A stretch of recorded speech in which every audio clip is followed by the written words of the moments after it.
Good morning, folks. Anyone catch any shooting stars of the Lyrids? It's tough to tell if this was part of that group or just a rogue fireball, but Argentina got quite the show. It was visible for hundreds of miles. Coming right to quakes, Canary Islands are now more than 24 hours with zero shaking. The Rat Islands in Alaska are swarming this morning, and this 5.9 in Mexico is the third 6-pointer downgraded this watch. Speaking of the watch, we all remember that Iran quake missed all watch periods and should be considered the largest failure of the year so far. Bounced right back nicely this watch, however. Now by popular demand, I've added minor and major watches together up top. Major watches only at the bottom, that's the one I care about. Here are the stats so far for this year. Major watches only down at the bottom. We've isolated 39% of the 111 days so far in 2013, but managed to capture 77% of the large quakes. Moving on to a shootout just outside the Watts Bar nuclear facility. Can't wait for more info on that one. Only top 2 weather stories today.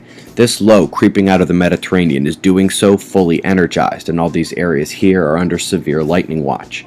Meanwhile, in the U.S., this seemingly harmless pack of sparse clouds is about to hit a wall as they approach the line of convergence, swinging south out of the northernmost and strongest low-pressure cell. That cool, dry air will slide down the Rockies and smash into warm, moist air from the Gulf of Mexico. They will sort out equalizing pressure, moisture, temperature, and electricity all their own, but trust me, everyone below them will know about it. Shifting to space weather, where the gamma blasts are coming fast. We just had our 5th gamma burst in a few days, 3rd in a row from way up in celestial north. This time Draco let one fly. Cosmic ray density still on the rise as well on both Bartol monitors. You can ignore literally everything except the yellow here. Solar wind speed refusing to peak over 300 kilometers per second, which is considered the baseline for normal solar wind. And while solar magnetics are weak, energetic flux is strong. One of the blasts coming off the western limb a few days ago set off the Earth footprint, and a surge is taking place at this time. Took this last night so you can compare polar radiation flux with a moderate flare energy centered on the equator. Flaring tapered off a bit as the new day began, but I wouldn't count on that staying true one bit. Even with 2 years of Earth-facing quiet and solar magnetic shutdown, I will not ignore a monster delta spot on the Earth-facing disk.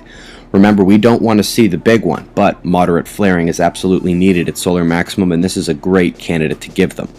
Umbral fields are wide open. Luckily, we are just about at our first 24 hours of calm since the Quake Watch began, but with the Earth passing between Saturn and Venus today, a full moon midweek, and a few more days of coronal hole influence, we must continue the watch a bit longer. Shots of our star to close, eyes open. No fear, it's 6:25 a.m. Eastern Time, and that's the news. Be safe, everyone.